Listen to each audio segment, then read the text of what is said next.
Esse podcast é recomendado para todos os públicos.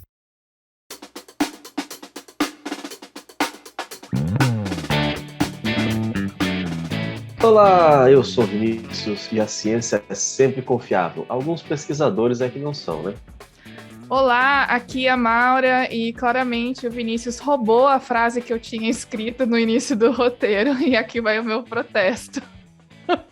Que é pecado. Em minha defesa não estava o nome de ninguém. Quem coloca o nome de quem fala o que no roteiro ali sou eu, então eu coloquei o meu nome. Ah, não, mas... Então tá bom, eu deixo essa passar, né? Porque você é especial. É isso aí, eu sei. Gente, bem-vindo a mais um episódio do Origens Podcast. É muito bom estar aqui com vocês novamente, depois de 15 dias, para falar sobre um tema que é muito interessante, para a gente até mesmo desfazer um pouco dessa visão inocente que as pessoas dizem, não, porque a ciência, não sei o quê.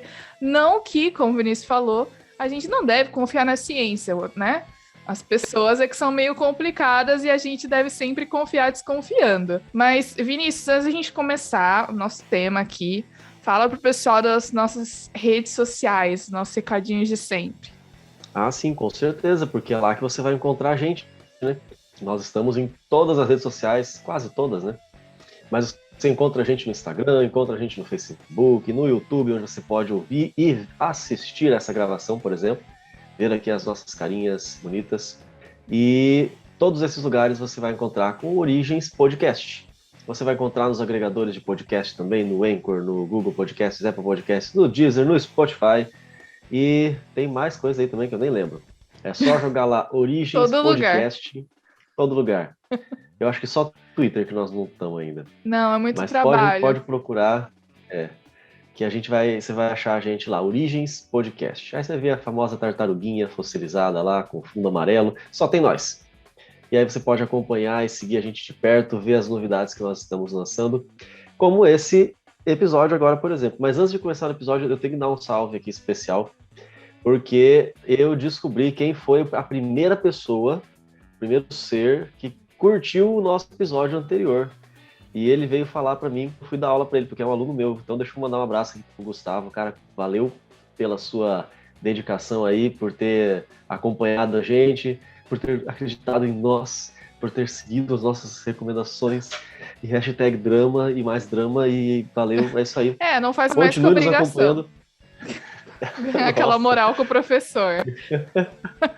Faz sentido também, ó. Já ganhou um monte de elogio aí ao vivo para o mundo inteiro. E eu quero desafiar você, Gustavo, a ser o primeiro a curtir de novo nesse próximo episódio. Mas, ô Vinícius, não vale só curtir e ver, tem que compartilhar também, né? Porque tem que chegar nas pessoas. É aquilo que a gente sempre fala, né? Quando você recebe uma coisa muito boa, muito legal, que você gosta bastante, não vale a pena ficar só para você, a não ser que seja uma barra de chocolate. É legal você compartilhar com os outros. Isso mesmo. Bom, aproveitando essa vibe aqui das redes sociais, eu queria só ressaltar a galera que deixa comentários pra gente, especialmente aqui no YouTube, tem o pessoal que deixa no Instagram quando a gente publicou os videozinhos dizendo que a gente estava voltando, o pessoal comemorou, foi muito legal, o pessoal curtiu. Muito bacana isso aí, gente. Vocês não sabem como isso incentiva a gente, porque às vezes quando a gente não vê feedback, né, dá trabalho fazer esses roteiros, dá trabalho a gente grava os podcasts no domingo, então aí a gente grava, depois tem que editar, assim, é um trabalho bem grande. Quando a gente vê que a galera curte, tem um retorno bem bacana. Mas eu queria... Verdade, vocês não fazem ideia do trabalho que a Maura tem com isso. Dá muito trabalho mesmo. Mas, eu queria só ressaltar aqui a Bruna Gliese, ela disse que gostou muito do episódio do Chagas, foi muito bom, obrigado pelas informações, obrigada. A Rita, que sempre tá aqui com a gente, que inclusive até ganhou um livro quando a gente fez aquela live que a gente sorteou, ela também deixou comentário aqui em outro episódio. A Ângela Mello, há um mês, a gente ficou parado esses meses, né? Ela falou assim, que bênção esse canal, eu gosto muito de podcast, porque enquanto eu vou fazendo as tarefas de casa, eu vou ouvindo. Me inscrevi aqui, já sou inscrita no TD Oficial, no isso aí, TDI. é um canal novo agora, TDI Oficial. TDI Curta lá também, que também é bom. Nisso, né, Vinícius? A gente tinha que gravar um podcast com o Dr. Mark Zebrin, né? Sem dúvida, A tá gente nos ia nossos gravar planos. Ele só não um- sabe disso ainda. Ele só não sabe, a gente tem que avisar. Mas o importante aqui tem os contatos. Isso que é Isso é importante. importante.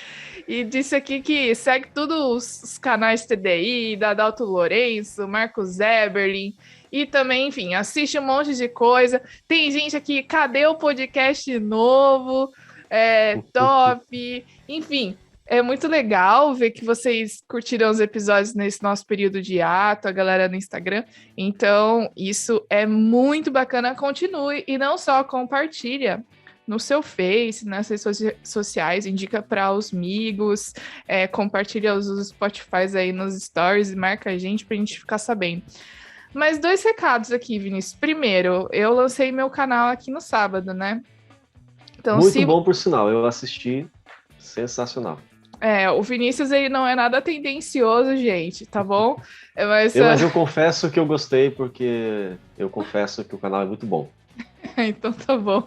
Mas se você quiser lá seguir meu canal, é o Confissões de Crente, é uma abordagem aí um pouco diferente, que eu não vou falar só sobre ciência e fé, mas também sobre outros aspectos da vida cristã. Eu gosto muito de estudar lição na escola sabatina, então todo dia tem um vídeo de até 6 minutos com o estudo da escola sabatina do dia. E também tem um podcast do canal. Então, se você não tem tempo de ficar vendo no YouTube, você liga o Spotify, procura lá podcast Confissões de Crente e você pode ouvir a lição na escola sabatina e também os outros vídeos do canal. Então, se inscreve, procura lá. Eu vou colocar o link aqui na descrição do YouTube, tá bom? Eu não tenho a figurinha de link ainda no Stories, no Instagram, infelizmente. Eu não sei porquê, eu acho que é porque eu tô aqui no Equador, o que é um absurdo, eu quero deixar... Até chegar a tecnologia e atravessar o oceano, Galápagos, chegar em Galápagos. Né? Ai, que mancada, é o meu protesto. Mas tem um outro anúncio, Vinícius, a gente vai participar de um programa no domingo que vem, não vai? A gente vai gravar? Isso, a gente sabe que quando a gente fala assim, no domingo que vem, ontem, é verdade, amanhã, desculpa, a gente tá gravando, não estamos ao vivo, esquema temporal né? aqui, tá. Então, essa semana que vem, na verdade, é semana passada. Esse domingo que vem, na verdade, é domingo passado. Então, quando nós falamos que domingo que vem nós vamos gravar um programa especial, quando você está ouvindo a gente, se você for pontual, entenda, no domingo passado nós já gravamos, foi um programa excelente, fantástico, você não pode perder. Viemos no futuro. Principalmente porque a gente estava ali, né, na gravação, no programa. Com certeza, a gente estava ali na gravação que ainda vai ocorrer. E eu já me perdi tudo, eu esqueci até o título. Você tá com a arte aí, Maura? Não, a gente vai dar detalhes para vocês nos próximos dias, então fique atento ao nosso Instagram, fique atento aí às nossas redes sociais, porque a gente vai compartilhar para você poder, inclusive a gente também vai pedir o vídeo para a gente publicar no nosso canal, né, Vinícius? Então... isso aí, nós seremos, olha que honra, convidados especiais. E isso é uma honra muito grande, a gente se sente bastante lisonjeado quando você que tem um outro canal nos chama para participar. Vai ser a segunda vez que nós vamos fazer isso, né? Fizemos ali um crossover muito bom com o pessoal do Quarto Homem. Grande abraço para a galera lá do Quarto Homem, que, se não me engano, inclusive, semana passada teve postagem nova, teve podcast novo sendo lançado. Vale a pena acompanhar lá.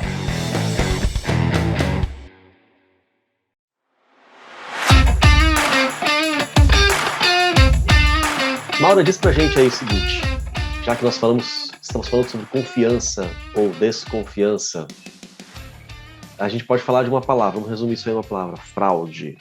Será que isso acontece só na política ou na economia? Será que acontece na ciência? Mas diz pra gente primeiro, o que é fraude?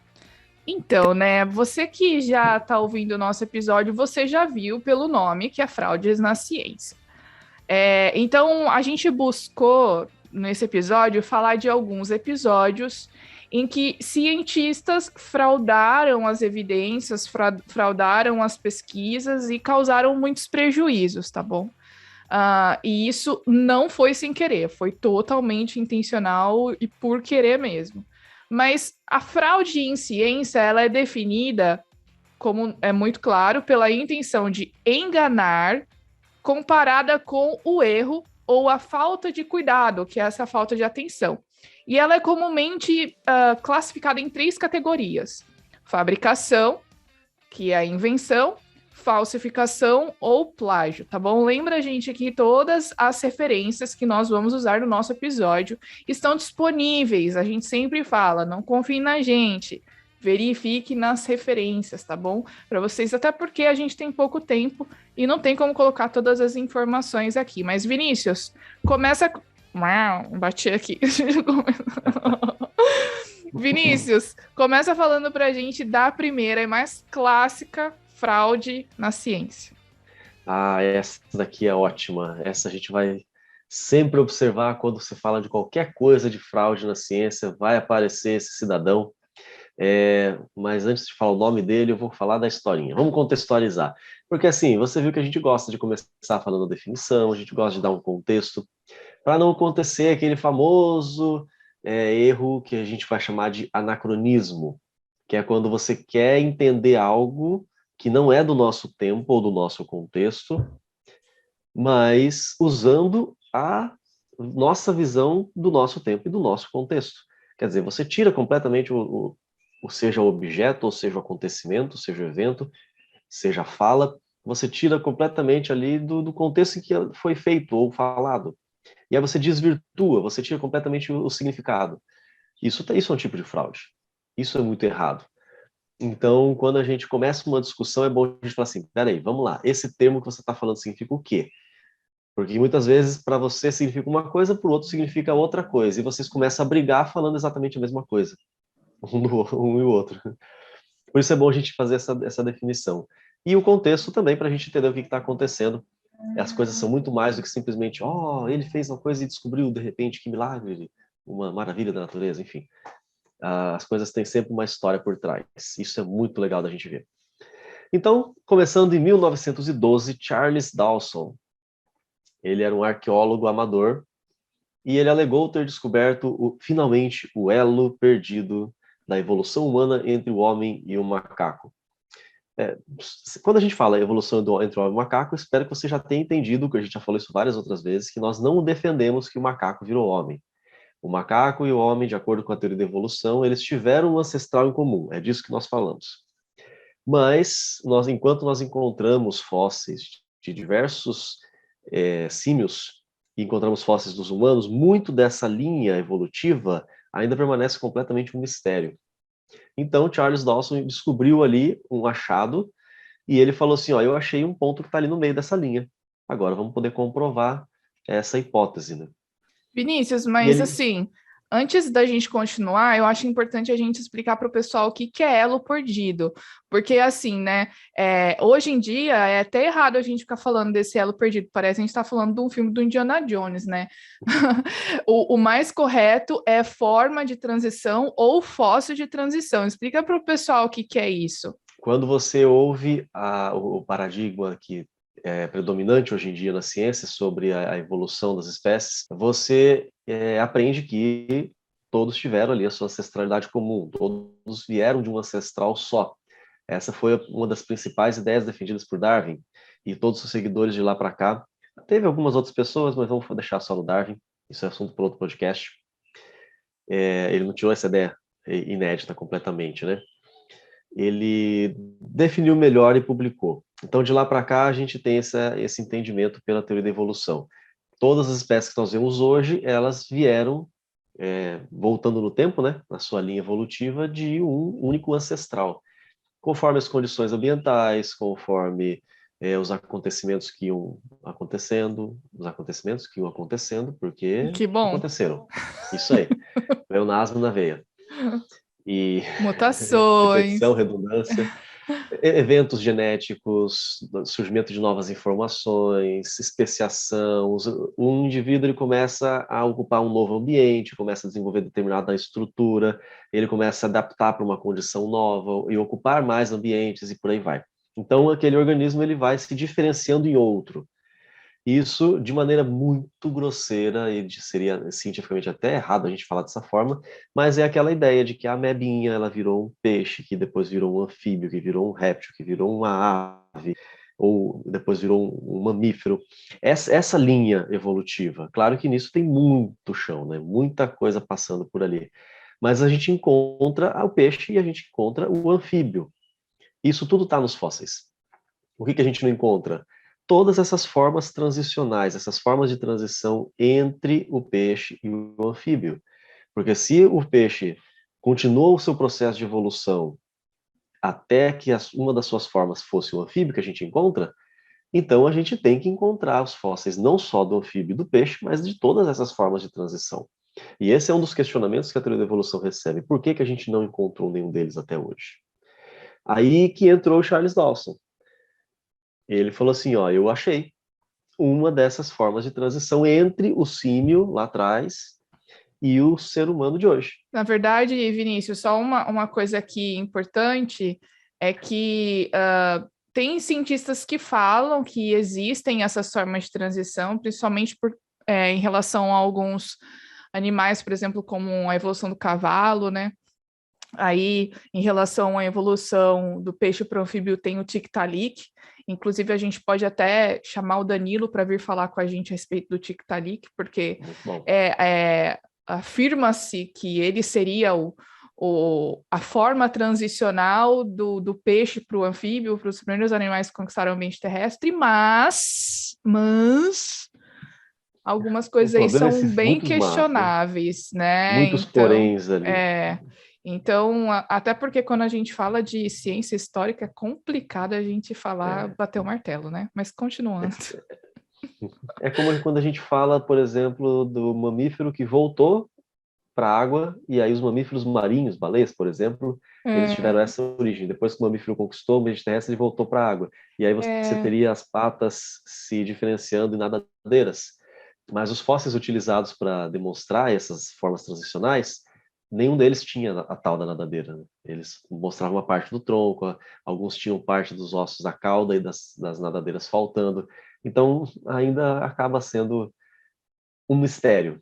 Esses elos continuam perdidos. Algumas coisas realmente são bem questionáveis, é por isso que a gente precisa olhar a evidência, estudar e pensar, né, até que ponto a interpretação do cara, que a gente vai ver aqui que foi uma grande parte, e até que ponto a história que a evidência conta, né? Mas, até que ponto é verdade, até que ponto a pessoa quer forçar ali uma determinada interpretação.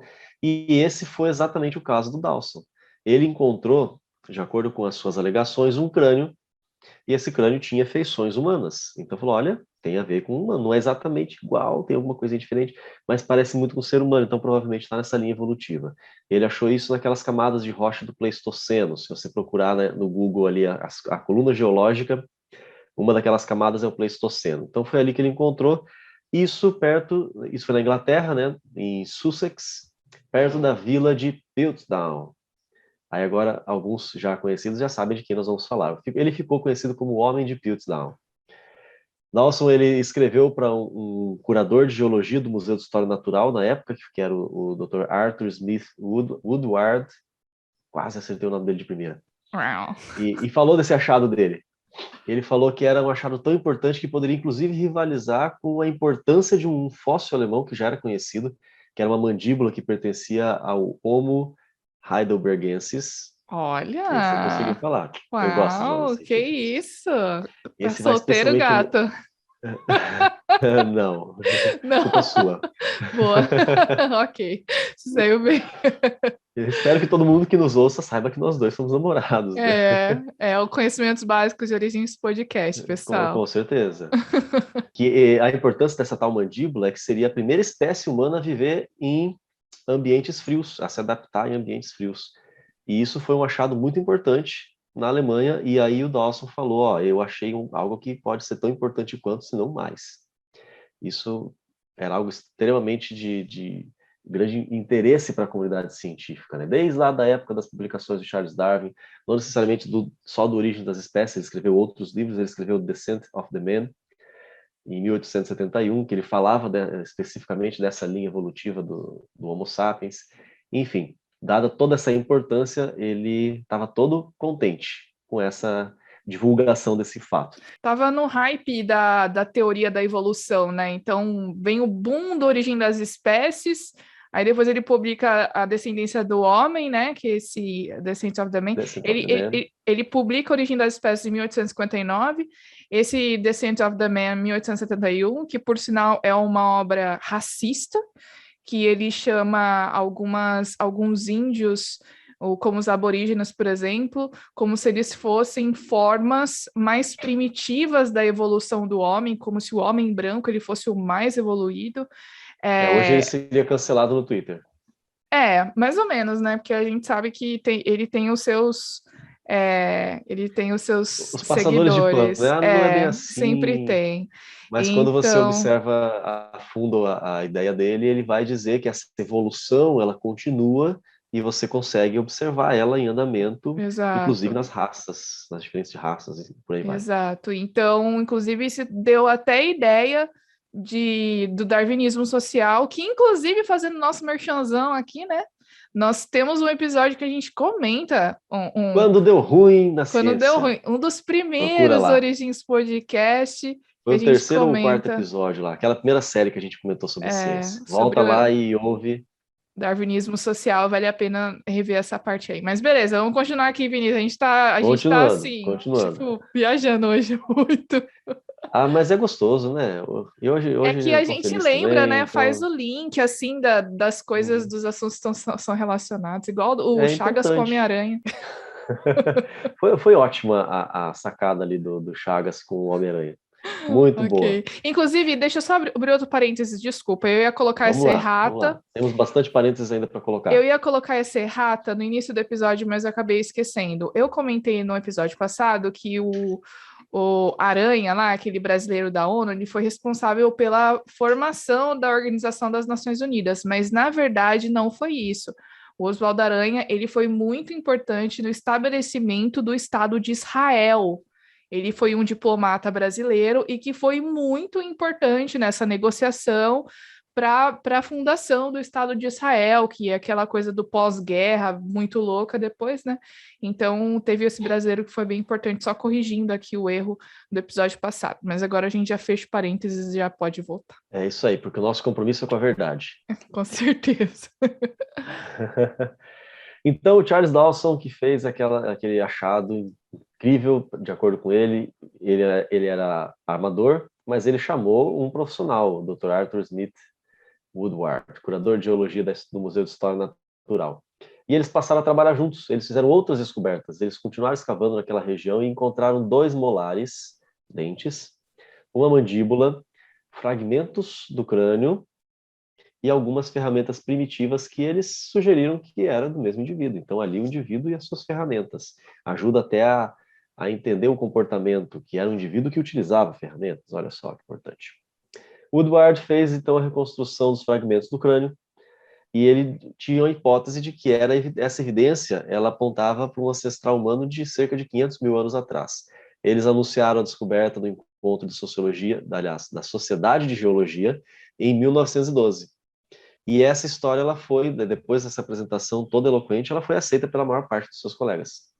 Exatamente, e até chama atenção aqui um fato engraçado, intrigante sobre descrição de novas espécies baseadas nos fósseis, né? Inclusive, você pode até voltar aí também um outro merchan, nosso alto merchan aqui do episódio. Já que ninguém faz propaganda da gente, a gente faz propaganda de nós mesmos. A gente gravou com o Joe Erbson um episódio sobre paleoarte, foi bem especial.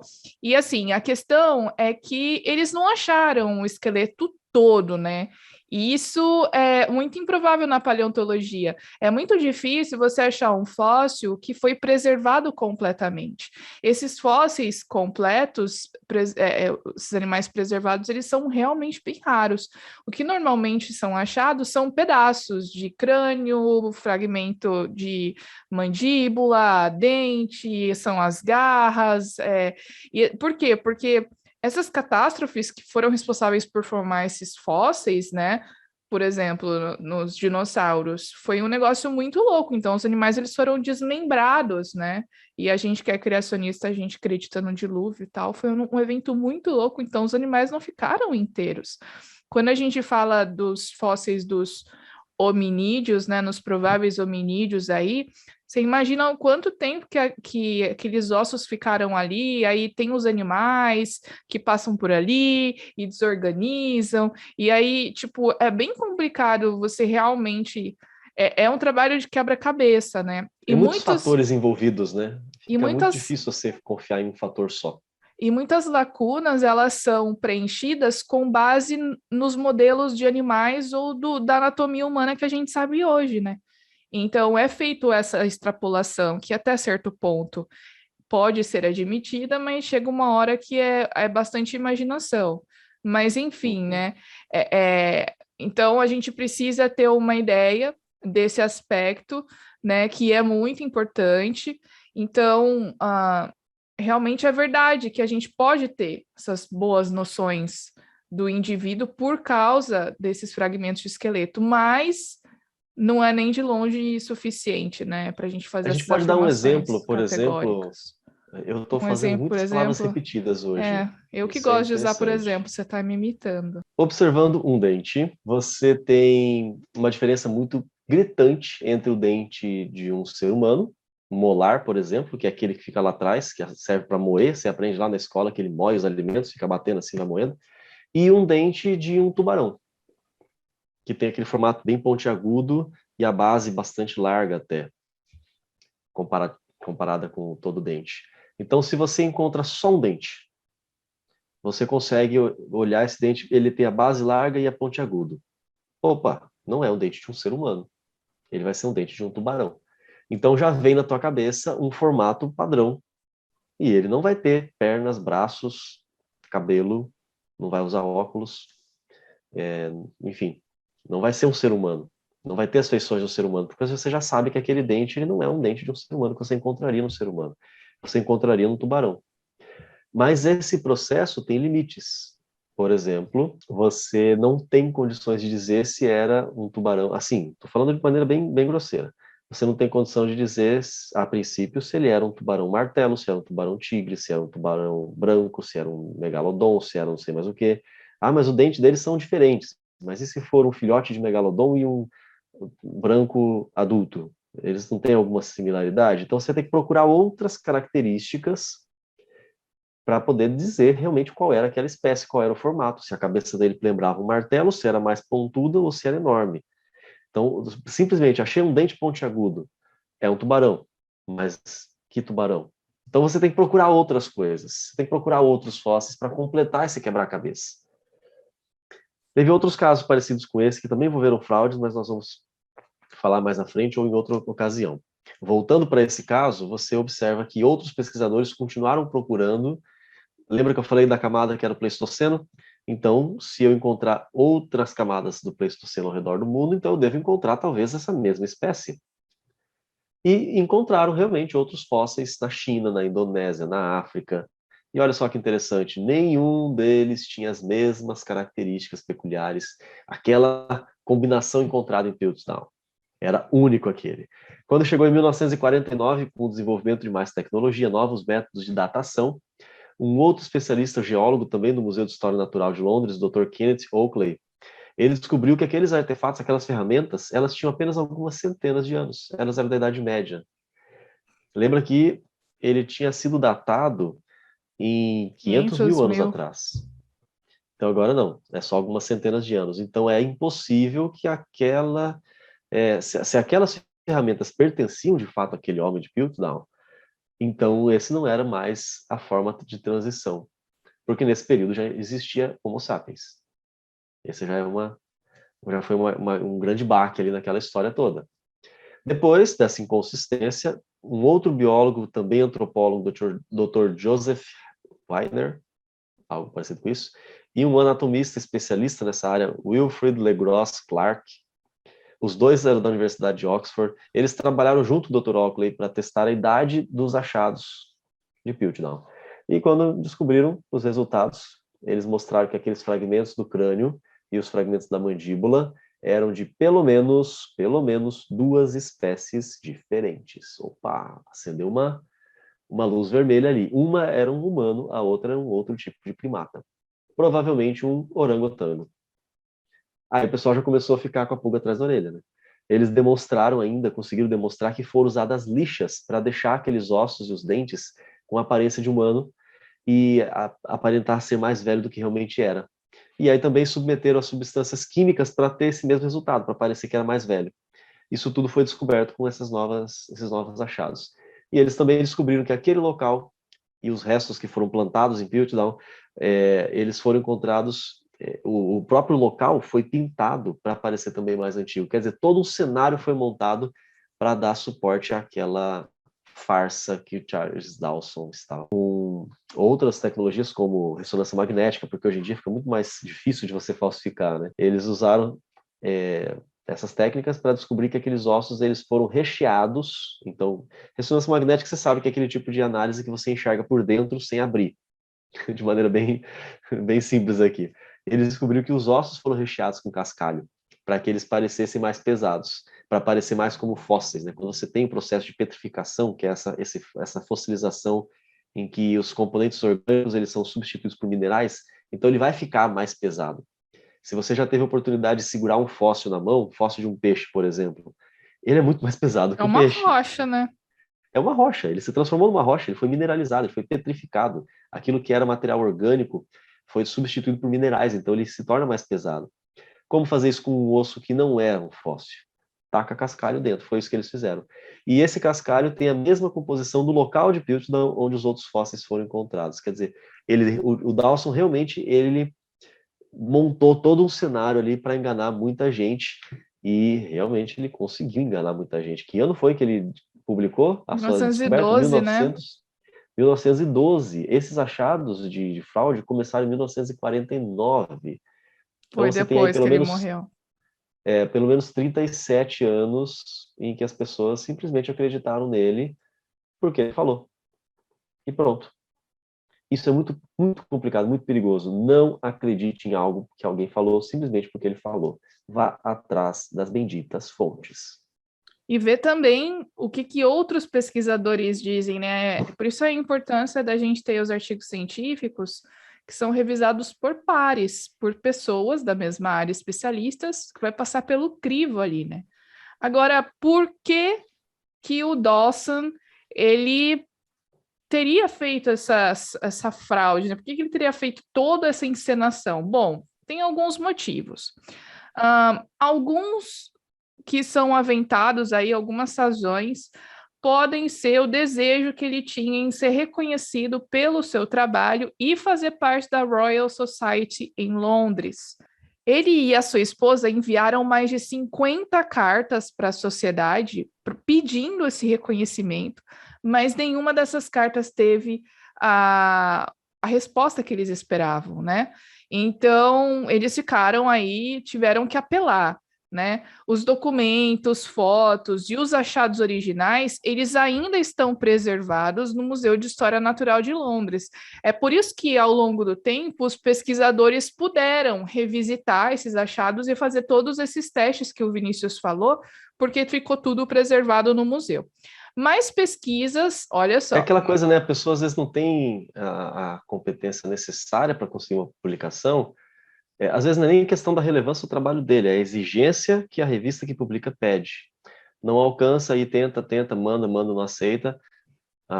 Então vamos apelar. Como mais recentemente a gente encontra pessoas assim, eu não estou dando certo com a ciência, vamos falar mal, sei lá, das religiões, e aí faz sucesso. É tipo isso, né? E o problema é que ele queria ser reconhecido, só que ele não estava achando. Ele não estava conseguindo ter nada que como que eles chamam? Groundbreaking, nenhuma coisa que fosse assim divisor de águas, né? Então ele forjou isso aí. Outros pesquisadores, então, mostraram que o Dawson, ele foi responsável por pelo menos 38 falsificações, como algumas escritas romanas e uma estatueta e uma estatueta Você consegue, vai lá. Não escavada desista. e uma estatueta que foi escavada por ele no final dos anos de 1800. Ele conseguiu esse reconhecimento, então, que foi temporário, né? Mas foi com uma grande Não, farsa. agora ele tem um reconhecimento mesmo definitivo. Só que o reconhecimento dele Infelizmente. é de um grande farsante. Que triste. Agora, imagina os outros cientistas. Aqueles lá atrás que aceitaram os trabalhos do Dawson sem questionar ou conferir. e depois perceberam que foram enganados. Eu não queria estar na pele desses. É por isso que a gente fala, a gente não pode acreditar cegamente num único cientista, ou numa única publicação científica que aparece com uma grande descoberta incrível, inédita, que ninguém imaginaria ser possível, ou um achado de uma importância tão grande como um suposto elo perdido, né? Eu vou lançar polêmica aqui, porque eu sei que eu conheço, inclusive, muita gente que acredita, mas que vamos usar a ciência, né, para a gente compreender mais. Mas, por exemplo, recentemente, um médico especialista, olha, médico, começou a defender os grandes benefícios do sal do Himalaia. Olha só que legal. Quando você vai analisar depois, você vê que a composição dele é um pouquinho diferente do sal comum e que essa diferença não é suficiente para fazer algo benéfico no seu corpo mais do que o outro. Quer dizer, é elas por elas. Ele só é rosado e bem E mais como caro. tem menos sódio, você tem que usar mais sal para ter o mesmo resultado que você estava acostumado. Aí que tá, esse é um dos detalhes. Ele tem menos sódio realmente, mas essa diferença é muito pequena. Se você pega uma colher de chá de sal normal, desse que você pega no mercado aí branco, e uma colher de chá do mesmo sal rosa do Himalaia, ele tem menos sódio, mas ainda é uma quantidade grande para você. É como se eu falasse assim, eu vou beber uma garrafa de 500 ml de água, mas eu quero menos água, então vou pegar uma outra garrafa do Himalaia que tem 490 ml de água. Quer dizer, na prática não faz muita diferença, né? Esse que é um detalhe importante. Ah, mas ele era médico, ele está falando tal coisa. Quantas vezes a gente ouviu nesses últimos meses aí, por causa da pandemia, ah, mas é um médico Inocentes. defendendo tal tratamento, mas é um outro médico indo contra aquele tratamento. E como que a gente faz? A gente se perde? A gente deixa de acreditar na ciência? Não.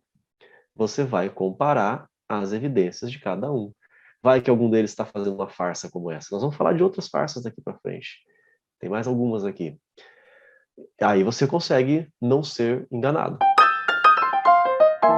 Vamos então para nossa segunda história de fraude aqui. Cadê a galera do K-pop? Uma história da Ai, Coreia do não. Sul. Ai, tá cansado, né? Rebaixamos o nível do podcast agora. Eu só não vou colocar uma musiquinha do K-pop por causa dos direitos autorais, mas imaginei aí a musiquinha dos galeras cantando. Não faça isso. Tem outros motivos pelos quais você não vai colocar essa música do K-pop. Gente, o Vinícius que não deixa, tá? Enfim, deixa abaixo. É Mas isso aí. olha, a história da segunda fraude é com um médico, na verdade, um veterinário, o Woo Suk Wang, e a linhagem dos embriões na Coreia do Sul. Olha essa história. Em 2005, em junho de 2005, um pesquisador da Universidade de Seul, o Suk Wang, e mais 24 coautores publicaram o que parecia ser um artigo, esse artigo groundbreaking que eu falei aí, totalmente inovador, na revista Science. Olha só como nós temos cultura até em outras línguas. Como é que é o nome da palavra que você usou agora? Groundbreaking. Groundbreaking. Se fosse traduzir o pé da letra, tipo aquele que quebra o chão, alguma coisa parecida com isso, é isso? Como se dividisse, né, entre antes e depois da pesquisa, mais ou menos assim.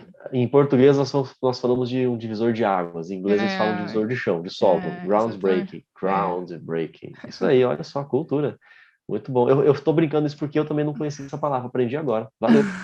Que é a cultura, meu querido. Mas vamos Eu voltar sei. aqui para a história. Então, ele publicou com mais 24 coautores um artigo na revista Science. Você aí já deve saber, nessa altura do campeonato, que a revista Science é uma das revistas mais prestigiadas no mundo. E você publicando um artigo lá, tipo, é realmente um grande adendo aí para o seu, uma grande adição para o seu currículo. Mas, enfim, nesse artigo, eles alegavam que eles estabeleceram 11 linhagens de células-tronco, contendo DNA de células somáticas de indivíduos da pesquisa. Então, o que é isso aí para a gente traduzir? Células somáticas, gente, são células que não são as células reprodutivas germinativas. As células reprodutivas é o espermatozoide e o óvulo. As somáticas são todas as outras. Então, no processo de transferência, a gente já vai explicar daqui a pouquinho, ele disse que criou 11 linhagens de células diferentes com várias células do nosso corpo e usando um processo que a gente já vai explicar. Vamos seguir, então. Em março de 2004, a equipe de pesquisa do Dr. Wang já tinha publicado um artigo aparentemente importante, em que ele alegava que ele obteve essa linhagem de células com o DNA de um dos participantes da pesquisa. Então, ele tinha um grupo de pesquisa, um grupo de participantes, e ele disse que ele conseguiu uma linhagem de células com um dos participantes. Você já vai entender o porquê que isso é importante. Se esses 2 artigos fossem realmente válidos, eles representariam um passo bem significativo para a pesquisa com células-tronco embrionárias humanas, já que eles teriam demonstrado a viabilidade de uma técnica conhecida como clonagem terapêutica. Então, vamos explicar agora o que é essa técnica de clonagem terapêutica, né? Para vocês poderem entender melhor. Essa técnica de clonagem terapêutica, o que os pesquisadores fazem? Eles pegam o núcleo de uma célula somática, que pode ser qualquer célula do seu corpo, exceto as Pode ser uma célula da germinativas. pele, pode ser uma célula do osso, pode ser uma célula, Isso. sei lá, de cartilagem. Qualquer célula. Eles pegam esse núcleo e transferem para um óvulo de outra pessoa, tá bom? Então, eles fazem uma transferência e estimulam esse óvulo com esse novo núcleo, com ali uma série de estímulos, para que ele comece a se transformar e a se desenvolver como um embrião. E aí, então, essas células-troncos são coletadas do embrião. Então, basicamente, o que ele afirmou? Ele falou o seguinte: olha, gente, eu consegui aqui 11 tipos de células fazendo essa clonagem. Eu peguei o núcleo de um participante da pesquisa e transferi para essas células e, olha, deu certo, funcionou, top. Deixa eu fazer um acréscimo aqui. Você imagina uma pessoa que sofre de uma doença degenerativa cerebral, por exemplo, Alzheimer, Parkinson, sei lá. Uma doença em que o cérebro começa a se degenerar, ele começa a se desfazer, talvez, vamos dizer assim. Ele Ou uma começa lesão a de desintegrar. medula, né, também. Ou você teve uma lesão, também, você sofreu um acidente, ficou tetraplégico, porque aqui na cervical rompeu a medula, e aí você não tem mais como unir aquelas células, enfim. O que essa doença faz? É você ter menos tecido para as coisas funcionarem, então elas não vão funcionar. Não é o tipo de coisa que você pode fazer um transplante, por exemplo, o rim está falhando, você faz um transplante de rim, se não tiver rejeição, o teu corpo aceita aquele rim, você vai ter um rim funcionando. Não dá para você fazer isso para curar Alzheimer, por exemplo. Mas, e se, isso são tudo possibilidades, ainda hoje são possibilidades que o pessoal trabalha demais, tem muito interesse de fazer isso, por isso que a gente fala clonagem terapêutica, porque tem um objetivo de tratamento. E se eu obtiver células-tronco, células totipotentes, ou pelo menos pluripotentes, o que é isso?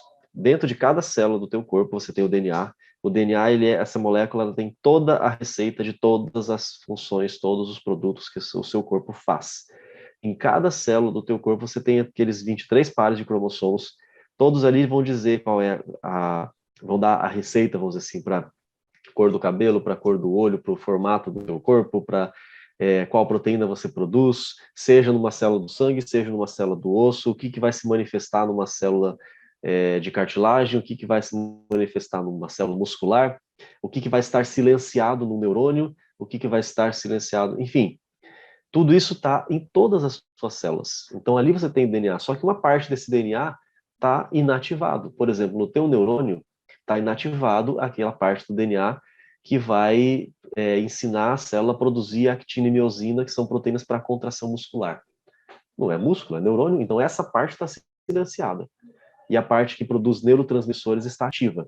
Já na célula do músculo, aquela parte do DNA que faz o código para os neurotransmissores está inativo, e a parte do DNA que codifica proteínas como actina e miosina para a contração muscular está ativa. Então, aí você tem esse detalhe. Eu não consigo pegar uma célula do músculo e colocar no cérebro para ela virar neurônio. Mas lá atrás, lá no embrião, ele é totipotente. O que significa? Ali eu não tenho a célula diferenciada ainda. Ali o DNA está inteiro com possibilidade de ser ativo. Então eu pego essa célula, isso agora são as hipóteses. Se eu pegar essa célula que pode se transformar em qualquer outra célula do corpo, e eu colocar lá no cérebro, onde tem uma lesão, onde tem lá o resultado da degeneração por Alzheimer, será que essa célula-tronco ela se diferencia em neurônio e retoma aquele espaço que foi perdido e você tem um tratamento para o Alzheimer. Então, olha como é que é importante esse tipo de pesquisa e como está sendo bastante valorizado, porque você pode estar falando da cura de doenças que não se tem cura. E isso para o mundo inteiro. Nossa, isso aí vai ser o dia que alguém conseguir isso, pode escrever, vai ganhar Nobel. Inclusive, assim, né, Vinícius, essa explicação que você deu é importante, porque quando as células elas são extraídas nesse momento do embrião, que é num momento específico do desenvolvimento embrionário, porque as células ainda não não passaram pelo processo de diferenciação. Então, a célula do cérebro que o Vinícius falou recebeu um estímulo e começou a produzir o tecido nervoso, assim como os outros tecidos. Agora, nesse momento específico do desenvolvimento embrionário, que é aquele momento nos primeiros dias da mórula, né, que é uma massa celular com células sem diferenciação, isso estava sendo testado essa viabilidade. Por que e por que isso é tão importante? Porque isso tira a chance de ter rejeição. Quando tem transplante de órgãos, né, a pessoa ela tem que tomar remédio o resto da vida porque ela está com um tecido que não é dela. O sistema imunológico dela vai ser estimulado porque vai combater uma coisa que não pertence a ele. Então, o seu sistema imunológico vai querer o tempo inteiro destruir esse órgão. Então, a pessoa ela toma um remédio para imunodepressor para abaixar suas defesas para que o órgão não seja atacado. Né? Agora, quando você pega as suas próprias células, então, quando pega um núcleo da minha célula, coloca num óvulo e estimula esse embrião, eu estou usando a minha informação, e aí eu não tenho rejeição. Mas aí a gente tem alguns problemas éticos também, né, Vinícius, que hoje tem se discutido bastante. Com certeza. Você já viu aí que você tem a vantagem para transplantes, você tem vantagem para tratamentos de doenças degenerativas, e aí se você vai tirar uma célula do embrião, nossa, vai matar o embrião. Claro que hoje em dia você consegue fazer isso sem matar o embrião. Você consegue, nessa fase de mórula, quando já tem várias células, né? Juntou lá o espermatozoide com o óvulo, formou o que a gente chama de zigoto, aí ele começa a clivagem, né? Começa a divisão em várias células iguais, e essa fase é de mórula. Você não tira toda ela, você não mata mais o embrião. Você só tira uma ou duas células, algumas poucas células. E aí vai fazer um cultivo de células para que elas se multipliquem. E depois você pode deixar o embrião continuar desenvolvendo o organismo. Mas é claro que nem sempre há esse interesse. E para uma sociedade que muitas vezes acaba favorecendo o aborto, por exemplo, o que vai ser descartar esse embrião? Exatamente. E todos os outros que são contra, aí vem o embate ético. Exatamente. Essa questão ela é muito complexa, a gente não vai ter tempo de discutir tudo, mas tem um grande debate ético relacionado a isso, inclusive aqui no Brasil, por lei, não é permitido fazer esse tipo de pesquisa com embrião. Então, realmente é um assunto bem complicado. Mas, enfim. Aí você tem o suco lá da Coreia do Sul, que ele conseguiu essas linhagens de células-tronco sem precisar mexer com o embrião, sem precisar ter outros tipos de problema, do mesmo indivíduo, pronto, tá resolvido. Olha só que avanço. Então, mas é aí que tá. Lá no início, não existe esse tipo de debate que é debate ético muito intenso. Isso foi de uns 10, 15 anos para cá, né? E, inclusive, Sim. até porque também por causa dessa treta desse veterinário, desse doutor coreano aí. E por que isso é tão importante e inovador? Porque isso colocou a Coreia do Sul no epicentro da biotecnologia e pesquisas com células-tronco. Então, isso tinha muito dinheiro de governo investido também. Né? Então, a galera tava, tipo assim, fazendo propaganda e tal, porque realmente... Maura, eu lembro disso. Eu lembro de todas as etapas dessa fraude, da notícia saindo e depois do resultado da treta. Mas, Vinícius, continua a história. Eu vou lembrar só da notícia, eu não vou lembrar Ai, você é muito muitas novinho, outras né? coisas. Sim, com certeza. Não, mas é porque nessa época, 2005, eu estava terminando o ensino médio ainda, coitado de mim. Pronto, revelei minha idade. Enfim, nós mencionamos ali que isso é uma farsa, que se esses artigos fossem verdadeiros, é porque eles não são. Realmente, você teve o início desse desmoronamento na própria época lá dos artigos, pouca coisa depois, só quando um dos pesquisadores do grupo do Dr. Wang era o Gerald Schatten, Ele disse que o Dr. Wang mentiu sobre a origem daqueles óvulos usados. E claro que o Wang negou as acusações, né? Ele foi admitir o erro bem depois, no final do ano de 2005, só que ele admitiu que ele tinha errado, né? Aí as coisas começaram a piorar, porque assim, você descobre que um cara errou alguma coisa, você vai vasculhar para ver os outros erros dele. Como a gente falou do Charles Dawson, descobriram do homem de Piltdown, aí começaram a pesquisar outros achados dele, acharam mais 38 É que às vezes é só a falsificações. ponta do iceberg, né? Então os caras criam um Exatamente. comitê de investigação, aquela coisa toda. Uhum. E aí isso aconteceu com o Wang também. Ainda naquele mês de dezembro de 2005, quando ele admitiu que mentiu, a revista Science recebeu uma denúncia anônima de um pesquisador afirmando que 2 das fotos das células-tronco do artigo de 2005 estavam duplicadas. Logo depois, uma das coautoras, a Sung Ho, disse na mídia que Wang confessou que ele havia fabricado evidências para 9 das 11 células. Então ele conseguiu, alegadamente, 11 linhagens de células e ele disse que 9 ele falsificou. Aí pronto, já acabou com a credibilidade dele, né? De novo, o Wang negou as acusações. Aí o Chaten disse que, aquele primeiro, né, que falou que ele tinha mentido, disse que os dados do artigo não eram confiáveis. O Dr. Wang e o Chaten pediram que o artigo fosse retirado. O próprio Dr. Wang dessa vez pediu para retirar, porque estava dando muita mídia negativa, né, Desconfiança, marketing né? negativo para ele. E aí veio um comitê da Universidade de Seul para investigar essa pesquisa do Dr. Wang. Aí formaram uma junta de especialistas para ver o que estava certo e o que estava errado naquela história. No final daquele mês, a investigação determinou que nenhuma das 11 linhagens de células lá de TNAs eram realmente das células somáticas dos doadores, quer dizer, já estava tudo errado. Forjou tudo aquilo ali. E o comitê determinou que os dados do artigo de 2004 também foram fabricados. Então, esses 2 artigos supostamente revolucionários na ciência foram todos fabricados. O Wang foi expulso da universidade, o laboratório dele foi fechado, ele foi condenado a ficar sob vigilância de 3 anos, mas aí o tribunal acabou suspendendo essa parte da pena, porque apesar dessa fraude, ele ainda é, sim, uma autoridade reconhecida em clonagem animal na Coreia do Sul. O que foi mal feito ali, o dinheiro mal utilizado, por exemplo, foi só relacionado àquela pesquisa. Todo o restante do trabalho dele, eles acharam que não valia a pena E descartar, ele, né? tipo, ele não desviou dinheiro para ele, né? Ele só usou Sim, mal foi o para dinheiro do pesquisa, né? projeto, é. Então ele não foi um mau caráter completo, só um pouquinho. A gente tem, na verdade, dele corretamente feito a primeira clonagem bem-sucedida de um cachorro. Foi em 2005 também, o Snoopy. Olha só o nome bacana que eles deram. Então esse ainda é reconhecido como correto. Então, assim, o cara não é um completo farsante, né? Ele só falsificou um detalhe, descarta esse detalhe, mas vamos continuar aproveitando o cara em outros trabalhos, né? Eu achei isso uma atitude muito nobre. Muitas pessoas não fariam esse tipo de... Não teriam essa atitude. Não somos nós que estamos lá na Coreia do Sul, né? Então, assim, ele obviamente fez escolhas erradas, né?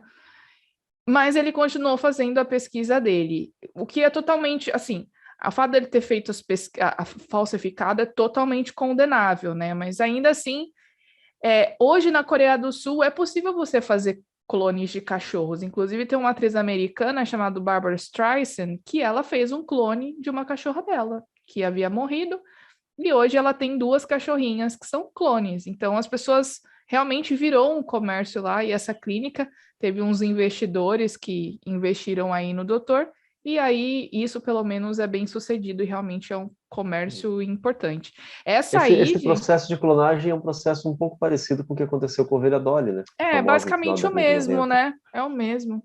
É, Podemos falar sobre isso num outro episódio. Olha só que legal. Já exato. temos um tema para isso.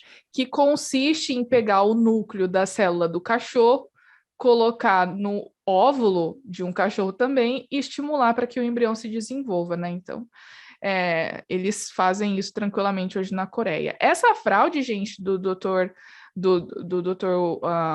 como que é o nome dele, gente? Socorro, Wang. Suco Wang lá.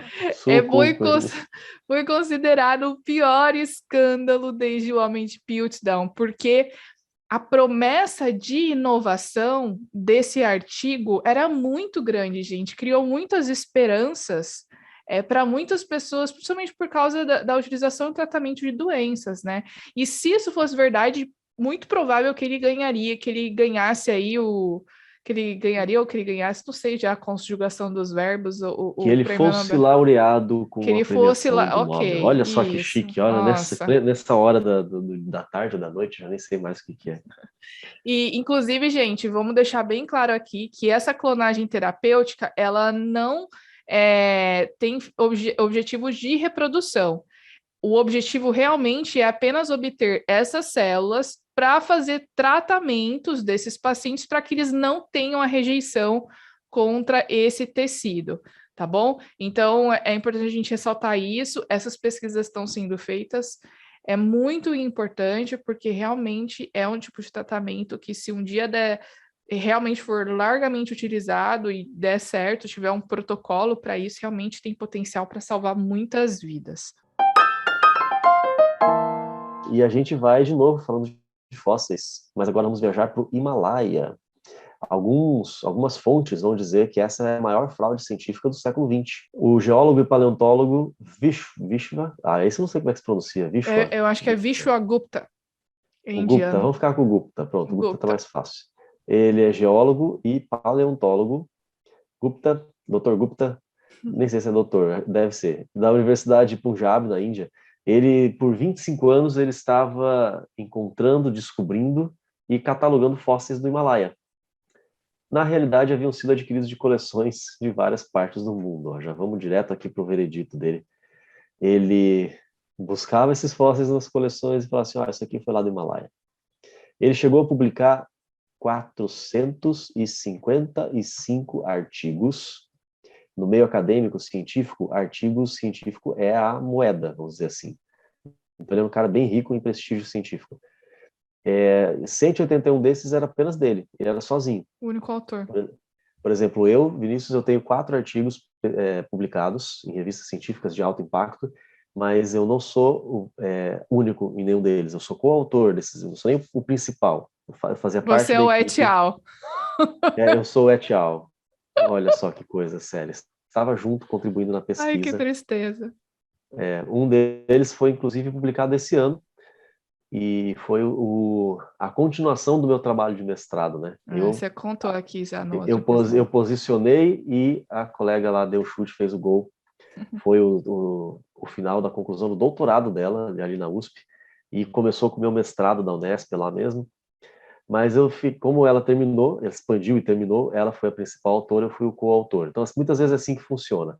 Então, desses 455, a maior parte ele era coautor, tá? Tinha outros pesquisadores juntos, mas 181 eram só dele. E ele publicou 25 livros. Ao longo da sua carreira, cerca de 128 pesquisadores se associaram com ele em suas pesquisas, com fotos plagiadas. E para o mesmo fóssil, eles atribuíram localização diferente. Então você via lá a mesma foto, no meio de 455 artigos, se 2 dele repetirem, quem vai perceber, né? E aí mostrava a foto, achamos esse fóssil, sei lá, na cordilheira da parte norte daquele pico verde. Aí você vê no outro artigo a mesma foto, agora esse aqui foi na montanha da parte sul do Vale Laranja. Pronto, o mesmo fóssil. Aí você já começa a ficar meio assim. Também descobriram que na própria tese doutoral do Gupta tinha plágios, tinha fotos roubadas. E aí você, que é meu aluno, que acha que eu estou enchendo teu saco quando eu fico falando para você, não fica plagiando a resposta do site, você acha ruim, né? Olha só. Muitos dos depósitos fossilíferos, né, os depósitos de fósseis, que foram descritos pelo Gupta, na verdade, nunca existiram. Não existe lá. Você vai lá procurar o fóssil, cadê? Não tem nada.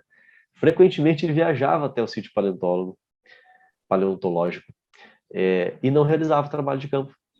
De férias. Ele embolsava os fundos da expedição. Esse agora foi diferente do Wang. O Wang ele desviava o fundo para fazer uma pesquisa falsa. Esse desviava o fundo para ele mesmo. Em 25 anos, Gupta fez entre 60 e 70 viagens para outros países. Ele, de vez em quando, aparecia nos congressos, nas conferências, mas a maior parte do tempo ele tinha um outro hobby. Ele ficava negociando tecidos, tapetes de caxemira, e ficava lá, numa boa, embolsando o valor das expedições. Como que pode, né? Saiu liso por muito tempo. Que Ma- fique muito claro que nós não queremos dar ideia para ninguém. Isso é muito Imagina. errado. Uhum. Então, quem descobriu essa fraude, gente, foi um professor da Universidade Macquarie, na Austrália, o John Talent. O Talent, então, juntou com outro pesquisador, o John Pickett, e eles decidiram visitar um sítio arqueológico que estava localizado no Nepal, onde o Gupta disse que tinha encontrado muitos fósseis de um período devoniano, que é um dos períodos lá na coluna geológica. Um fóssil de conodonte, né, que eram os organismos ali microscópicos. Eles não encontraram fósseis em nenhum dos 20 lugares que o Gupta apontou, mas eles encontraram muitos fósseis desses conodontes numa camada de rochas do período siluriano, que seriam mais antigos. Eles também perceberam que o Gupta usou a mesma imagem em 2 artigos, e inicialmente eles pensaram assim: deve ter sido um relapso, falta de atenção, foi um engano. Mas quando Ok, eles. isso acontece de vez em quando, infelizmente, mas É, se for realmente um relapso, dá para a gente entender. Agora, examinando com mais atenção, o Talent percebeu que o Gupta ele usou ilustrações de fósseis similares às espécies, a alguns espécimes que foram coletados próximos a Nova York por George Jennings em 1879. Então, era um fóssil de Nova York, dos Estados Unidos, que estava sendo atribuído ao Nepal. À medida que ele revisava as publicações, as palestras e os trabalhos apresentados nos congressos, as suspeitas elas só aumentavam. Em 1989, ele publicou o seu artigo barra denúncia, né, na revista Nature e na Science, porque ele ficou 9 anos investigando a farsa do Gupta, e aí finalmente ela estava exposta. O Gupta, Isso é que é lógico, determinação, hein? o Gupta, lógico, se defendeu e afirmou que tinha publicado trabalhos e feito colaborações com pesquisadores muito respeitados. E como assim? Eu trabalhei com esse monte de gente que é super respeitada e tudo isso é uma farsa. Então todo mundo é culpado, né? Mas depois de algum tempo, muitos Tipo assim, se eu vou pesquisadores. cair, vou levar todo mundo junto comigo, né? Pois é. E aí, o que aconteceu? Depois de um tempo, vários colaboradores, eles perceberam que eles tinham sido enganados pelo Gupta, porque eles confiaram na boa-fé do pesquisador, e eles deixaram várias contradições passar, né, e resultados conflitantes. Então, o que eles iam? Eles viam resultados conflitantes, eles viam alguns erros, mas eles pensavam, não, imagina, esse cara, ele é super respeitado, ele jamais vai cometer um erro desse, então provavelmente quem está errado sou eu. Então, acabava deixando passar. E aí, o que aconteceu? O John Talent, ele acabou, olha só que louco, ele recebeu ameaças de morte do Gupta. Numa entrevista que ele deu na rede de televisão ABC, eu vou linkar aqui a transcrição dessa entrevista, o Talent, ele afirmou que um técnico de laboratório do departamento do Gupta, que ameaçou revelar o esquema da fraude, morreu atropelado, foi tipo hit and run, o cara atropelou dele e fugiu. O Talent Caramba. também afirmou que o Gupta ofereceu dinheiro para um assassino de aluguel atacar os seus inimigos. Olha que pesado. A É coisa mãe, de filme isso, ó, né? Spielberg. Ouve esse episódio. Porque imagina, o cara era super prestigiado lá na Índia, né?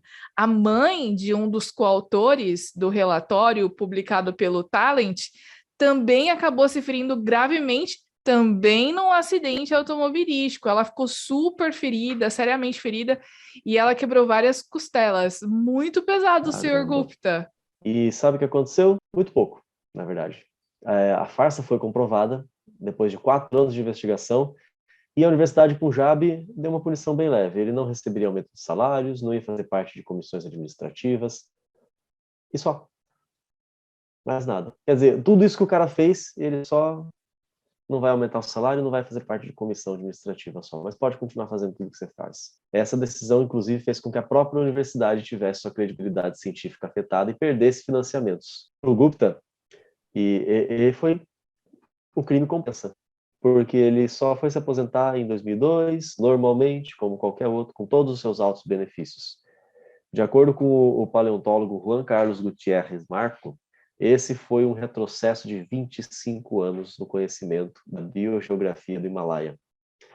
Alguns também consideram que ele deturpou vários outros conceitos de geologia marinha que até hoje estão em livros-textos, que vão demorar décadas aí talvez para ser corrigidos, né? É um horror mesmo, é má fé, é ganância, e isso não escapa, infelizmente, do meio acadêmico científico também.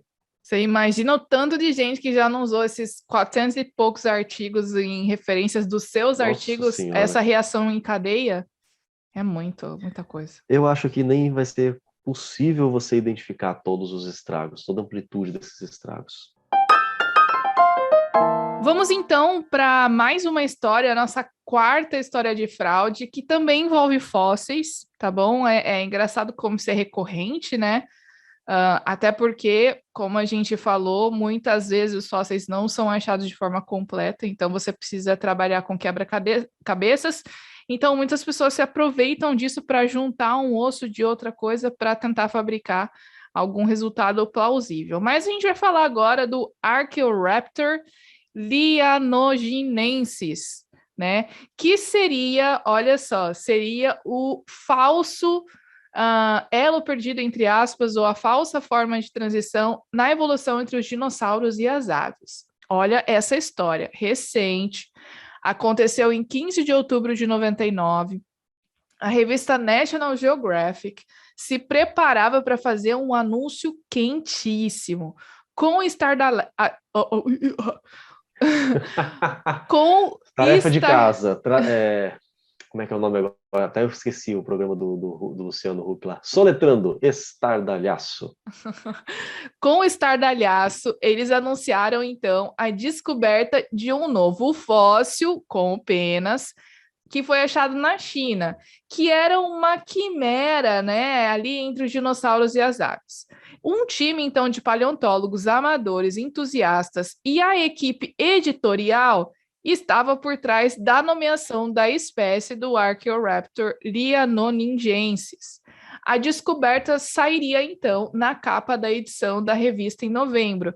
A capa da edição dessa revista, gente, vai estar na capa do podcast no Spotify. Então, você provavelmente está vendo essa imagem aí, tá bom? Nesse artigo aí, ele mostrava uma arte conceitual do animal coberto por penas que foi descoberto alguns anos antes. O diretor sênior da National Geographic, né, o Christopher Sloan, ele escreveu: com patas de uma ave primitiva e a cauda de um dinossauro, a criatura encontrada em Liaoning, na província de Liaononin. Bom, gente, que nome é esse? Calma que você consegue. Ó, imagina o seguinte, o nome, você acertou o nome científico do cara e você errou o nome que deu origem ao nome científico. Calma aí, a gente já mencionou aqui numa conversa com o Gabriel, ele explicou pra gente como é que funciona quando a gente falou da classificação dos seres vivos, tem um episódio também, volta lá procurar. Ele falou como é que é dado o nome para muitos dos nomes científicos. Às vezes depende é uma homenagem a quem descobriu, às vezes é o local onde foi encontrado. Então, ele foi encontrado em Liaoning. Liaoning, é o nome da província. Isso. Da província. E ele se chamou Archaeoraptor liaoningensis. Então, Archaeoraptor liaoningensis. Isso. Então, essa forma aí seria a verdadeira forma de transição que foi encontrado na cadeia de evolução entre os dinossauros e as aves. Mas, como tudo tem um mas... Mas, contudo, porém, todavia, entretanto, no entanto... O paleontólogo do Museu de História Natural Americana, o Ross Geller... Não, pera, estamos aqui de Friends. O doutor... o doutor Mark Norrell, no seu livro Unearthing the Dragon, ele afirma que para que um dinossauro seja reconhecido ou para qualquer outra espécie, precisa ser feita uma descrição dessa espécie e ela precisa ser publicada em uma revista por pares. É esse anúncio que a gente significa, deixa eu acrescentar aqui, porque talvez alguns não sabem o que é isso, por pares, quer dizer que ímpar não pode, não é bem isso. Quando você tem um artigo sobre paleontologia, esse artigo tem que ser revisado por paleontólogos. Você vai fazer um artigo sobre medicina tem que ser revisado por médicos. Não adianta botar um engenheiro lá, mecânico, para revisar. Porque ele é burro? Não. Porque não é a área dele. Agora, se eu vou fazer um artigo sobre engenharia mecânica, eu não vou chamar o médico, eu vou chamar outro engenheiro mecânico para poder revisar. Por pares, quer dizer, aquele que tem a mesma área, né? Para ver se faz sentido, né? Exatamente. Então, esse anúncio da descoberta, ela foi feita antes de que houvesse uma publicação em periódicos científicos, né? E aí, o que aconteceu? Quando esse artigo foi submetido para publicação, ele foi rejeitado porque os revisores não aceitaram as conclusões do artigo. Então, isso nunca foi publicado. Mais tarde, o fóssil, olha só que ironia, ele foi chamado de ave de Piltdown, ou frango de Piltdown, porque assim como o fóssil de Piltdown, o fóssil chinês também era um mosaico de vários animais diferentes que foram colados um no outro. Isso tem um aspecto interessante aqui, Vinícius, com os fósseis que são achados na China, porque a maioria dos fósseis que são achados na China são achados por fazendeiros, por pessoas do campo. Você imagina um país como a China, que tem muita gente que mora na zona rural e vai ali fazer um buraco para, sei lá, fazer as plantações e acaba achando esses fósseis. E aí o que acontece? No momento em que eles foram tirar esse fóssil, eram amadores que estavam fazendo, né? Eles foram tirar, o fóssil quebrou, e aí eles acabaram pegando outras partes de outro fóssil que estava ali perto na região. Né? Sabe E o que isso fica parecendo? Aquelas crianças que estão jogando bola na sala, a mãe fala assim, não joga bola na sala, porque senão você vai quebrar algo. Aí elas jogam bola e quebram o vaso. Aí, ai, minha Nossa Senhora, e agora o que eu vou fazer? Vamos colar esse vaso. Ninguém vai perceber que isso aconteceu alguma tragédia ali, E né? essa é uma coisa que realmente é um problema lá na China, porque a maioria, não a maioria, tá? Mas muitos fósseis, eles são encontrados por pessoas do campo. Então, às vezes, no processo de coleta, na retirada, levar para o museu e tal, pode acabar tendo algum problema, né? E aí os caras deram esse jeitinho brasileiro na China ali para, né? Fizeram uma gambiarra. Aí, o que aconteceu? Em 2000, apenas em 2000, no ano seguinte, né? A National Geographic, então, publicou um artigo em que ela reconhecia que o fóssil realmente era uma fraude. Armaram todo o circo, depois descobriram que, tipo assim, tinham sido engambelados, né? E, por fim, para encerrarmos todas as polêmicas, todas as denúncias que nós estamos trazendo aqui para vocês, vamos encerrar com uma frase. Diz, é constrangedor, mas é verdade. Alguns dos desenhos mais influentes da história da biologia estão errados. Foram exagerados para se encaixar em uma tese. Na verdade, Pesado. essa frase aí estava num report, numa notícia falando justamente dessa questão dessa fraude aí. Nós vamos falar dessa fraude Foi do agora. Mas é que eu não sei o jornalista. autor dessa frase, então vamos lá, vamos explicar tudinho para vocês. Ah, eu adoro esses nomes. Vamos lá. Usa Ernst todo o seu Heinrich. alemão dos Kimpel. Usa todo o seu alemão dos Todo Kimpel. meu alemão, Aftas Ardendon, Hemorroidas Ide, Gotas Caem. Ernst Heinrich Philipp, não, se é alemão não é Ernst, deve ser Ernst. Ernst Heinrich Philipp August Haeckel. Nasceu em Potsdam, na Alemanha, em 1834. Vamos chamar só de Haeckel. Foi um naturalista em 1834, nessa época a gente não tinha trocentas mil vertentes científicas. Então aquele cara que pesquisava a natureza era um naturalista. Esse ajudou a popularizar os trabalhos do Darwin. Conhecido ali, chegado dele. E durante os anos lá de 1868 até 1908, ele publicou uma série de livros para ilustrar. Ele era um excelente desenhista, isso a gente não pode tirar, realmente ele desenhava bem pra caramba.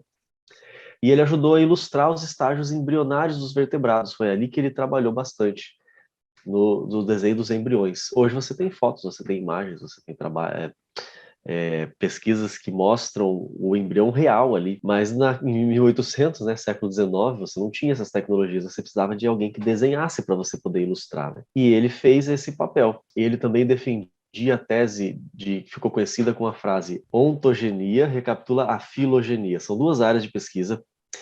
Para traduzir um pouco mais rápido, mais fácil aqui, ele afirmava que havia semelhanças do desenvolvimento embrionário, que é a ontogenia, a origem do desenvolvimento, de vários organismos, e isso indicaria o grau de parentesco entre eles. Esse grau de parentesco é a filogenia. Quando eu falo que o ser humano e o chimpanzé, ou o ser humano e o Homo erectus, o Homo neanderthalensis, sei lá, eles são parentes, eu estou trabalhando numa área do conhecimento de pesquisa chamada filogenia. Quando eu começo a estudar as estruturas do embrião, o que aquelas células vão originar e tal, aí nós estamos chamando de ontogenia. O que ele falava? Quando você olha para o embrião, você percebe que os animais são parentes. E você Apenas vê porque eles ali, são parecidos. sim, que não é lá um argumento muito científico, mas tudo bem, são É. parecidos. Você precisa de outros parâmetros para poder afirmar esse tipo de coisa. Seria no máximo um indício.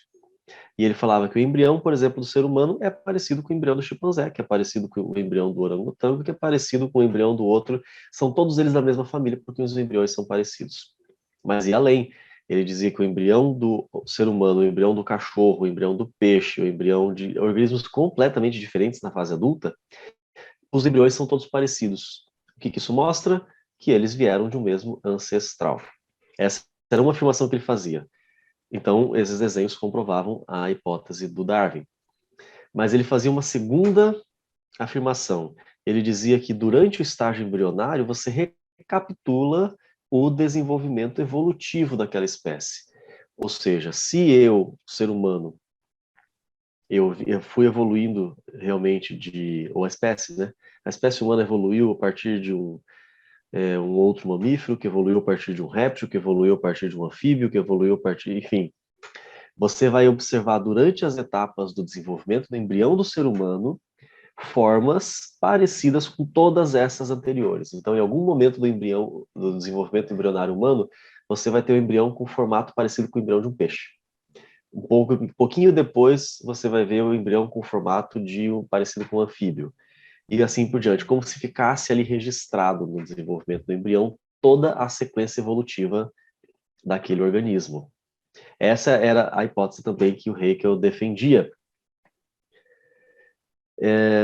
Por exemplo, você observa, uma coisa realmente você observa que no ser humano, algumas etapas antes de nascer, você parece ter algo semelhante a fendas nos seus pescoços, como se parecesse as guelras dos peixes adultos, né? E isso foi algo que o Haeckel diz, tá vendo? Viu? Aquilo que eu falei tá certo. Se tem outra função, ou é só uma parte do desenvolvimento, aí ele não estava querendo saber. Mas é parecido, então a hipótese dele ficou certa. Essa hipótese, né, ela ficou conhecida como teoria da recapitulação. Então, agora você já sabe o que o Haeckel defendia, esses dois pontos. Essa hipótese ela foi muito aceita, ela exerceu muita influência durante todo o século XIX. Até porque, assim, né, isso apoiava muito a teoria do Darwin. O Haeckel, ele pegava várias coisas que o Darwin escrevia e traduzia para alemão. Ele era, tipo, muito fã do Darwin. E, inclusive, assim, BFF. Então, nas publicações do Haeckel, ele organizou esses desenhos numa sequência comparativa e ele destacou as similaridades e borrou algumas diferenças, o que era bem impreciso, né? Num dos livros dele, que foi publicado em 1868, em alemão, e depois em 1876 em inglês, o Haeckel usou um desenho de um embrião de cachorro no 25º dia de gestação, que já havia sido publicado por outro autor em 1845, e um desenho da 4ª semana de gestação de um ser humano, publicado por outro autor em 1851. Além disso, ele aumentou 3,5 milímetros na cabeça do embrião do cachorro e diminuiu 2 milímetros no desenho da cabeça do embrião humano, além de alterar algumas regiões desse embrião, e especificamente nos olhos, tá bom? O Haeckel, ele era um naturalista, hábil desenhista e, como a gente já falou, muito apoiador do Darwin. Ele ignorou completamente outras publicações que contradiziam as suas próprias ideias. Segundo ele, A Origem das Espécies, o livro do Darwin, né, era um documento político que afetava as visões pessoais, científicas e sociais. Além disso, o Haeckel usou essa evidência na similaridade dos embriões e na teoria de recapitulação, né, do desenvolvimento, para concluir, olha só que pesado, que os brancos eram evolutivamente superior a pessoas de outras raças que correspondiam a estágios anteriores dos brancos europeus. Aquela coisa que a gente já Olha só falou, que absurdo. que foi inspirado pela publicação do Darwin na Descendência do Homem, né? Que é uma visão totalmente deturpada e racista. Pois é, e não demorou muito, felizmente, para que essa farsa fosse descoberta. 1874, antes mesmo da publicação em inglês do livro, que a Maura mencionou ali, os desenhos dos embriões de Haeckel foram revelados como falsos. E ele foi, então, condenado em um tribunal universitário, confessando apenas a falsificação de alguns dos desenhos, forjados para dar maior credibilidade. O desenho é meu mesmo, eu faço o que eu quero, mas assim, é só para poder deixar um pouquinho mais legítimo, né? Aquilo que Incrível eu a quero minha provar, teoria, né? né? Isso. Ele omitiu completamente estágios mais iniciais dos embriões. Embriões é boa. Uau, agora eu fui longe. Dos embriões. Alguma professora Embriões. de português está se revirando no túmulo. Misericórdia. Me perdi completamente onde eu estava, aqui, nos embriões. Enfim, ele omitiu completamente os estágios iniciais dos embriões, que são muito diferentes, completamente diferentes. Ele, entre si, né? Quando você compara lá um mamífero, um peixe, um réptil, entre vários mamíferos diferentes, são embriões completamente diferentes. Ele omitiu tudo que era diferente, só mostrou aquilo que era um pouquinho mais parecido e ainda deu aquela espichada, não achatou o outro, tornou o outro mais cabeçudo. Ele começou a comparar só naquele estágio que permitia que pudesse fazer realmente essa manipulação, para poder tornar os embriões mais parecidos. Isso é a farsa do maior grau possível. Em 1910, o jornal New York Times publicou uma reportagem expondo aquela fraude, e aí sim ficou popularizado, o mundo inteiro passou a saber que era uma fraude realmente. Quando foi em 1976, o embriologista William Ballard escreveu que abre aspas, somente com o uso de truques semânticos e a seleção subjetiva da evidência, ao dobrar os fatos da natureza, que alguém pode argumentar que os estágios iniciais dos vertebrados são mais semelhantes que seus adultos. Fecha aspas. Ou seja, ele está dizendo assim, só quando você força demais a barra, demais mesmo, além dos limites imagináveis, é que você vai argumentar que os embriões são parecidos. Quando foi em 1997. Gente, esse assunto tá rendendo. Olha lá quando é que foi que ele começou a publicar. 1876 em inglês. A versão em alemão foi 1868. Já tem mais de 100 anos. 1997, um artigo publicado por Penice, é o nome do sobrenome do cidadão, tem todo o et al. Também, em 1997, na revista Science. Ele reacendeu a discussão. E ele afirmou que a extensão das fraudes é muito maior do que o próprio Haeckel tinha admitido. Esse autor classificou o episódio como uma das maiores fraudes em biologia da história. Nesse mesmo ano, uma outra publicação com vários outros colaboradores comparou realmente, agora a gente já tem a tecnologia para fotografar o bendito embrião, e viu que as diferenças são gritantes, enormes. E o que é mais preocupante, né, Vinícius, é que a gente ainda vê esses desenhos hoje em livros de biologia, né? Nossa, isso é ruim, isso é terrível. A gente vê esses desenhos em livro texto e a gente vê esses desenhos sendo mostrados em palestras dizendo que isso é uma evidência da evolução. Eu já até comentei com você, né, que na primeira aula de biologia, quando eu estava no segundo ano do ensino médio, o professor chegou e colocou na lousa: a ontogenia recapitula a filogenia, usando exatamente o conceito do Haeckel. É lógico que, hoje em dia, outros argumentos de similaridade são usados para dizer que eles são parentes, mas ainda assim é bem complicado a gente ver essas coisas em museus, né? E mesmo tendo toda essa repercussão de que foi uma fraude, né? Onde seria o lugar que você deveria ver a coisa do jeito certo, aprender do jeito certo em escolas, em museus, instituições de pesquisa e universidades, na verdade, eles continuam propagando aquilo que está errado. E talvez, o pior, alguns deles nem sabem disso mais, porque eles aprenderam quando era criança que era daquele jeito, nunca foram atrás para ver se é verdade. Quantas vezes nós já falamos aqui nesse podcast, para você não acreditar, vai atrás das fontes. Inclusive, mas você não acredita, aceita do jeito que é, e aí você interioriza aquilo para você que é um fato incontestável. Quando você vira professor, você propaga a mesma informação e os seus alunos, coitados, o professor que disse, então deve ser verdade. E eles vão acreditar, porque eles não têm a mesma experiência que você. E assim vai, mais de um século, e essa fraude continua sendo perpetuada. Inclusive, às vezes, quando a gente até pergunta, ou algumas pessoas são questionadas, por que que isso ainda está no livro didático, né? E o pessoal responde, porque é uma forma didática de você falar de evolução. Tá, mas você está usando um exemplo errado, né?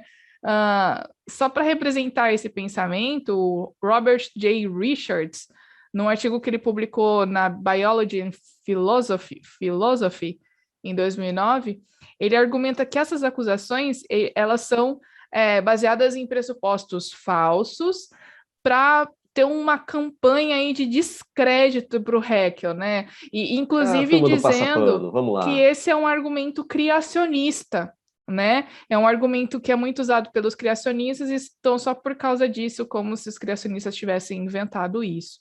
Mas... Bom, é um argumento verdadeiro, então a gente aceita, ué. Exatamente. Então, é sempre importante a gente dizer, gente, argumento de similaridade, seja esse genético, molecular, etc., é um pressuposto da teoria da evolução. Se existe similaridade é porque eles têm o mesmo ancestral, ou porque vieram de um ancestral comum. Esse é um argumento filosófico. Não é possível testar. Não é possível testar.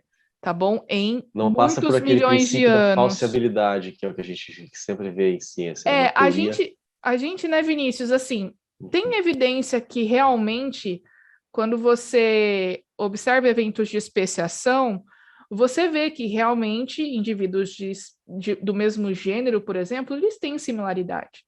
Agora, uma coisa é você afirmar isso baseado em algo que foi documentado e que tem sido observado, e você fazer uma extrapolação para milhões de anos. Esse é o problema. Então, dizer que a macroevolução são muitas microevoluções acumuladas, e isso é um exercício de fé, tá bom? Ainda mais quando a sua fonte de dados são desenhos. Exatamente. Depois dessas 5 fraudes terríveis da ciência, que acredito que pelo menos algumas dessas você já deva conhecer. Se você não conhecia todos, pelo menos algumas você já deve ter ouvido falar alguma vez na tua vida.